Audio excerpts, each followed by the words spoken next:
Hello, mortals, and welcome back to the Demon Portal. This is the second part of the story No Good Deed, written by the wonderful Ayaneve. If you haven't seen it, go ahead and check my portal out and see if you can find it. So just sit back, relax, and enjoy this final piece of the story. Why would you do this? I only wanted to help you. I have been chasing this guy all night trying to keep you safe. I cared about you. I tripped over all the questions flooding up my throat. Did you do the same thing to the poor fool strung up behind me? You're sick. Both of you. You all like to hunt here, right? Mina responded in a sugary sweet tone. You think nothing of setting your traps and stacking the odds in your favor. Well, I like to hunt too. She shrugged her shoulders. And at least I hunt on an even playing field. I choose games that are intellectually and physically matched to myself, and even you can't argue that it gave you several chances to flee. I told you I was nothing but trouble. It's not my fault that you chose not to listen. Stop playing with your food, Mina, Mihai suddenly snapped. That's a very bad habit of yours, and I will never understand why you enjoy this elaborate little game so much. Let's just finish him and get the hell out of here. Mina pouted prettily at the man before she shrugged once more. I just enjoy the irony, I suppose. But fine. You win, Mihai. I have had my fun now, and so now you can have yours. They both lunged at me, Mihai grabbing for my shotgun and Mina reaching for my throat. They moved with well-practiced speed and precision as my body suddenly leapt into action. With as much force as I could muster, I drove the flat end of my shotgun into the front of the man's throat, at the same time twisting my body to the side to avoid Mina's clawing attack. Mihai went down hard on his knees, both hands clutching his neck as he struggled to breathe. Mina also fell, thrown off balance by the velocity of her lunge and the suddenness of my evasive movement. Thank God. I have always disliked hunting so much, I thought to myself. While my friends were always off camping with their dads, I took 4 years of jiu-jitsu. Using the pair's distraction to my advantage, I ran the short distance to the large front door of the barn. I pulled forcibly on the handle, but it wouldn't budge. It was then that I noticed a large, intimidating padlock at the top. It was holding the doors firmly in place. I knew I was not getting out this way, not without the key. I could hear movement behind me and quickly turned to see Mihai fast approaching, the large machete still clutched in one hand. He looked pissed. I took off towards the rear of the building, intending to go back through the hole in which I first entered. It was only at that moment that I had my first, full view of the entire room. I froze in mid-step as I took it all in. There was not just the one corpse hanging from the ceiling, but many. At least 10 bodies were visible in the lantern light. Some were missing limbs, fingers, or toes. There was a mixture of male and female bodies, and one poor boy looked like he couldn't have been more than 13 years old. He appeared to be the newest of their victims.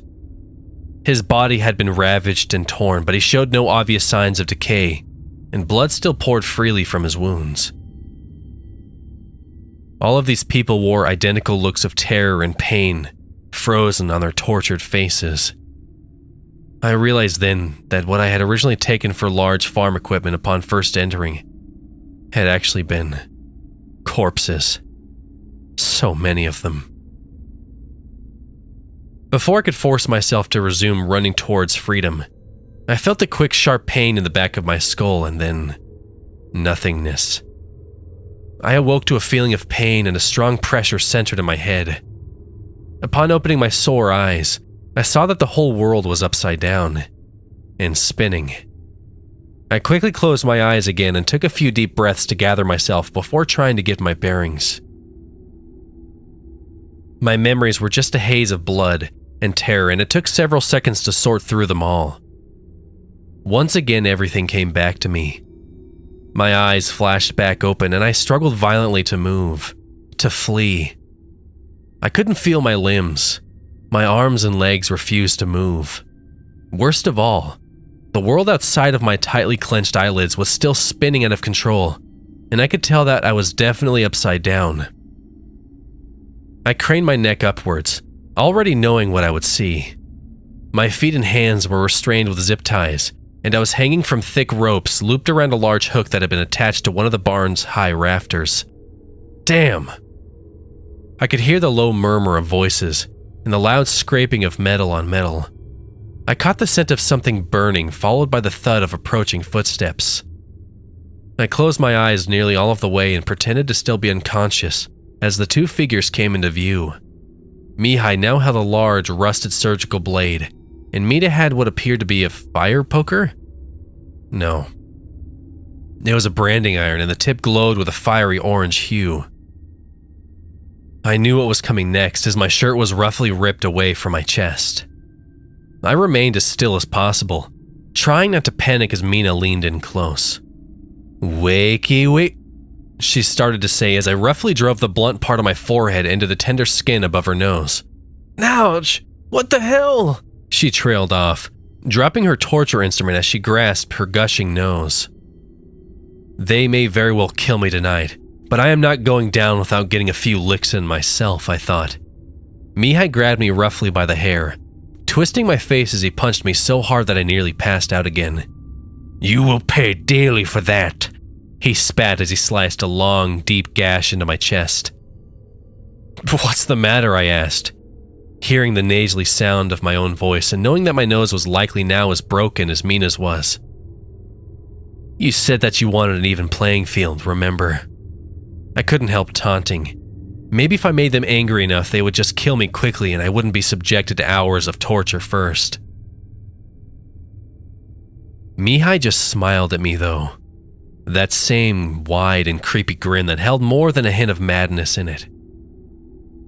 "That was Mina who said that, not me. You see, I don't care if it's even or fair. I just enjoy the screams and the meat." He leaned down to pick up the discarded branding iron, careful to keep enough distance between us. But Mina was quick to swipe it back out of his hands, jabbing the business end of it directly above my heart as blood continued to stream down her chin. I couldn't help myself then. I gave Mihai those screams as an agony beyond bearing flared throughout my entire body. "You're mine now. Forever," Mina said softly in the same nasally tone that I had used moments before, and I took a sick sense of satisfaction in that. Definitely broken, I thought, as the world started going dark again. I was quickly snapped back out of that welcoming darkness by a deluge of ice-cold water in my face. I opened my eyes sluggishly to find 4 identical Mihai standing upside down before me, each holding the same blood-coated scalpel in his hands and grinning maniacally. I blinked several times to clear my eyes of water, and the 4 images finally merged back to just one. Before I could brace myself, he plunged the instrument deep into my left thigh, and I could hear more than feel a wet squish as my flesh was ripped open several inches. I think my limbs must have lost most of their sensation due to the tightness of my bonds and the fact that all of the blood was rushing into my brain. Thank God for that tiny mercy. I knew then that I was going to die here tonight, and that these 2 murderous psychopaths would then desecrate my corpse just as they had done to so many others. They would be long gone before the deputy or anyone else found me. My overwrought mind was desperately looking for an escape, not a physical one. I knew that was impossible. All I wanted in that moment was to mentally slip from the reality of what was happening to me and find a warm, soft place to burrow into. Another long, deep cut was carved into my opposite thigh. For some reason then, I thought of my mother. She had died in a horrific car accident when I was only 9 years old. Her sudden death had devastated me back then. My father toiled long hours on our farm, and as a young child, she had been my whole world. Her name was Samantha, and I, their only child, had been named after her. Dad had never been the same after that. My mind vaguely registered it as a serrated blade of some kind began to saw back and forth through the muscles and tendons that lay a foot below my groin. My father had started coming in later and later every night. I think he just couldn't handle stepping a foot into a house that she no longer occupied. I felt Mina's hand lovingly stroke the side of my cheek, right before she again plunged the fire iron against my neck. This time, though, I didn't scream. Instead, I put all of my energy into summoning back the images of my family. Eventually, my dad and I had fallen into a sad and lonely routine, both too immersed in our own grief to acknowledge or care about each other's pain. Over time, though, things started to get better. For me, at least. Mihai's fist thudded painfully over and over against the sensitive flesh of my ribcage, and I heard him laugh jokingly about the need to tenderize the meat. I ignored his taunts and burrowed further inside of myself. My father's sister eventually came to live with us and help out around the house. She was a kind and loving woman who gave me the maternal affection that I had so utterly craved. I also became good friends with a boy named Mike, who lived down the road from me, and he, in turn, included me in his much larger circle of friends. I felt bone crunch, and then my ears picked up on a high-pitched laugh as it pierced sharply through the fog of my memories, and I struggled frantically to cocoon myself in them once more. I am ashamed to say it, but I eventually began to forget my mother, piece by piece. First, it was her smile. She had this small gap in her front teeth, though it never detracted from the beauty of that smile. Then I had to really struggle to remember the deep, throaty laugh that she always bellowed out when something amused her. The sound had been so contagious and sincere that no matter how badly I was feeling that day, I always started laughing too. Last to go, I think, was her scent. She always smelled of the roses she had so lovingly tended to in the fresh, clean lather of the soap she used. All of those things and more came flooding back into my consciousness, and it was bittersweet. I missed her so much. I comforted myself with the knowledge that if there really was any type of an afterlife, I would be seeing her again soon.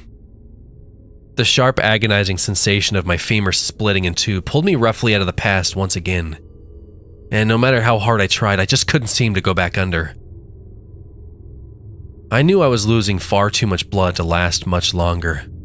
The sick smell of iron and decay that had once permeated this hell slowly gave way to something far sweeter, and I inhaled deeply as I imagined the scent of my mother's roses now hung in the air.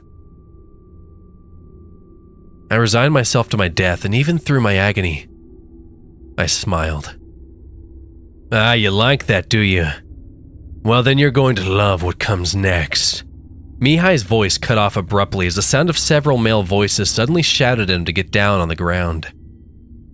Finally, Mihai was no longer grinning as shock and fear quickly replaced his smug expression.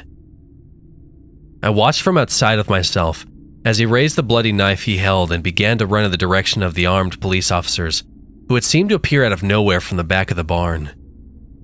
They were all standing behind where my body still hung from the rafters, and I should have not have been able to see them or what happened next. Mihai shrieked in demented war cry as he lunged at the men, giving the officers no choice but to fire on him. I watched as his body jerked over and over from the barrage of countless bullets, and then he finally dropped to his knees before finally landing face down in the filthy mixture of fermented hay and old blood and viscera that coated the ground. Mina just lay there, seemingly frozen in shock, as the police swarmed the old barn. They ordered her down to the ground and she complied woodenly. She was quickly cuffed, but then one of the officers told her that everything was going to be okay now, and that she was not under arrest. They just needed to secure the crime scene. She shot me a quick and evil look over her shoulder and then turned back to the cops and began sobbing and thanking the men for saving her from the evil man. They don't know she's involved, I thought to myself. I knew that I had lost a tremendous amount of blood at this point. The fact that I was watching all of this unfold from outside of myself struck a mortal terror into my soul.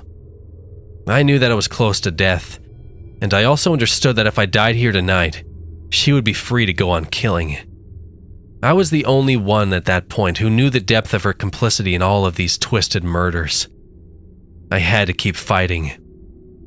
For the first time that night, I prayed. I cried out with all of my being to a God that I wasn't even sure existed. At that moment, I slammed forcefully back inside myself. The first thing that hit me was the pain. It washed over my entire being like a tidal wave of misery, and for several moments I couldn't even breathe.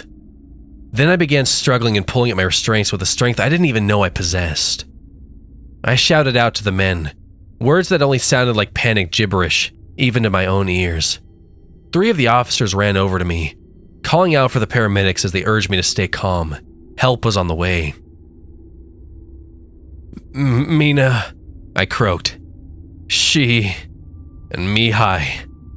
All of a sudden, I could feel the ties holding my limbs abruptly loosen as I was cut loose, and that tidal wave of pain became an ocean of fire as feelings surged back through my nerve endings.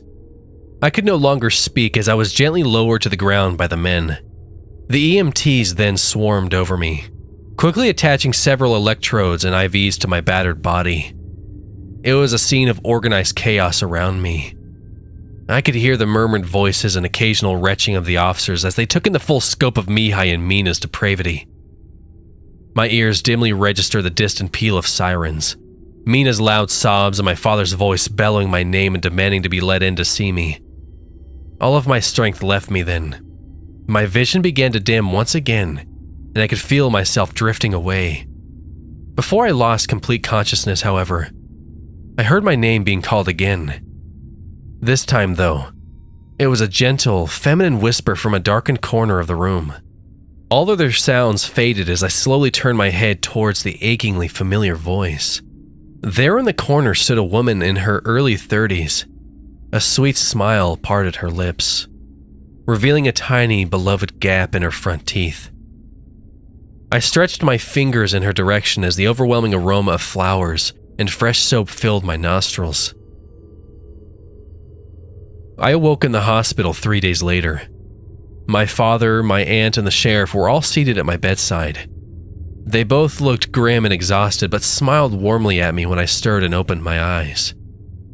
The sheriff explained step by step what had happened after my emergency call to his deputy had been dropped. The sheriff and the state police had both been called immediately afterwards. Due to the severity of the situation and the fact that so many people had been reported missing, an emergency task force had quickly been sent to the town. Using the vague directions and location I had been able to give them, a massive search began. Despite the swiftness of their actions, it had still taken nearly 2 hours to discover exactly where I was being held. By the time they finally found me, I had lost so much blood that the doctors and EMTs had serious doubts that I would survive. My only saving grace had been the tourniquet that Mihai must have applied to my thigh before hacking away at it. I knew why he had done that. He hadn't wanted me to die too quickly. He enjoyed every minute of his torture, and the sick bastard had wanted me to suffer. Knowing this and everything else he had done, I was disappointed that he hadn't been the one to suffer more. His death had been far too swift and painless. I would learn many things over the next several days, and not all of it was welcome. Mina had fled the hospital before they discovered that she had not been a victim, but a sadistic participant in the grisly murders.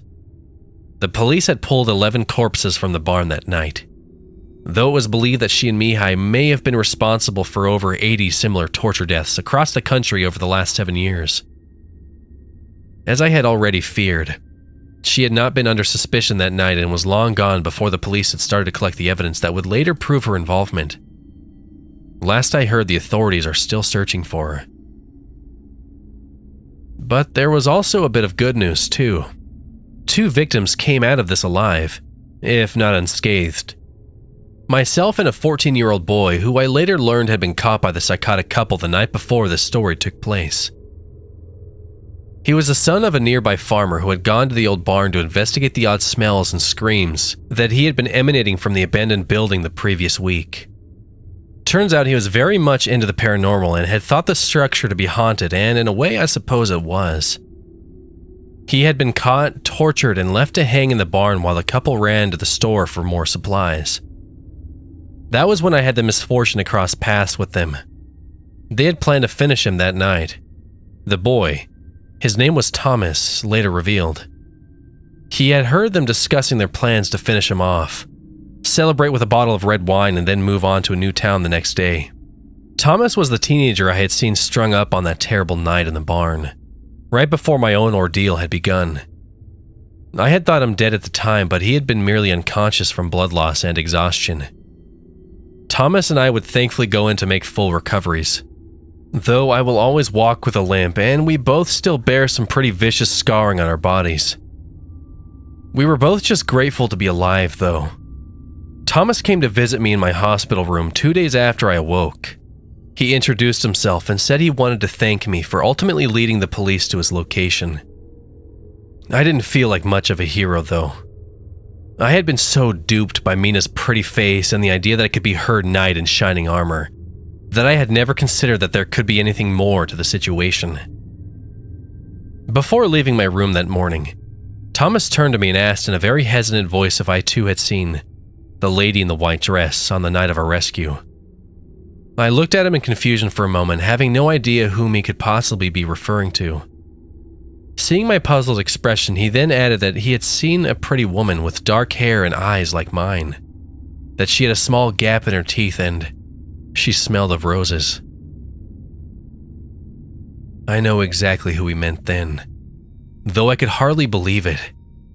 Thomas had also seen my mother that night.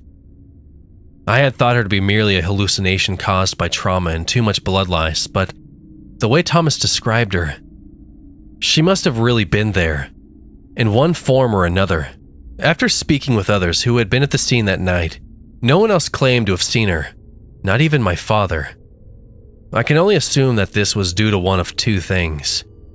Thomas and I had both been dying in that moment and perhaps coming so close to death, lessened the barrier between this life and the afterlife. Or maybe my mother had just sought to comfort two scared and traumatized boys. That sounded a lot like the woman I had known as a child. It has been 4 years since that horrific night, and I have tried desperately to put all of this behind me. I moved to the city shortly afterwards. The numerous cornfields, dirt roads, and old barns that surrounded my small hometown were just too far anxiety-inducing for me. I needed the bright lights and busy crowds of a city just to be able to sleep. Even here, I find myself unable to quiet my mind enough to drift off most nights. I have become an insomniac, often spending many late hours at my computer surfing YouTube, Creepypasta Wiki, and Reddit. I think in some odd way it relaxes me to read about creatures not of this world. Perhaps it distracts me from thoughts of the real monsters that roam this planet. And that is what has brought me to sharing this story with all of you.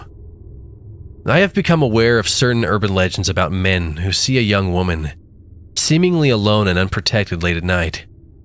You may have read some of these stories yourself. Though the places and circumstances differ, the theme is always the same. These men notice a creepy guy lurking in the young woman's back seat, one whom she is seemingly unaware of. They go to great lengths trying to convince her to leave her car and go with them to safety, all without alerting the dangerous man hiding in her car. Sound familiar? Without fail, every time a story like this is posted, it ends up with the would-be savior being unable to convince the woman. In fact, she seems to think that the man trying to coax her from her car is the real threat, and ends up driving away from him in fear. The Good Samaritan ultimately walks away from the situation, feeling they have failed to save her, and is left haunted by the gruesome possibilities of the woman's fate. Now, perhaps many of these stories are fake, perhaps originating from my own experience and all the publicity that it attracted.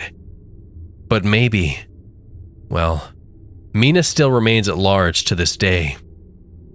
It stands to reason that she may have found a new partner and they both may still be out there somewhere, trolling for more hapless victims.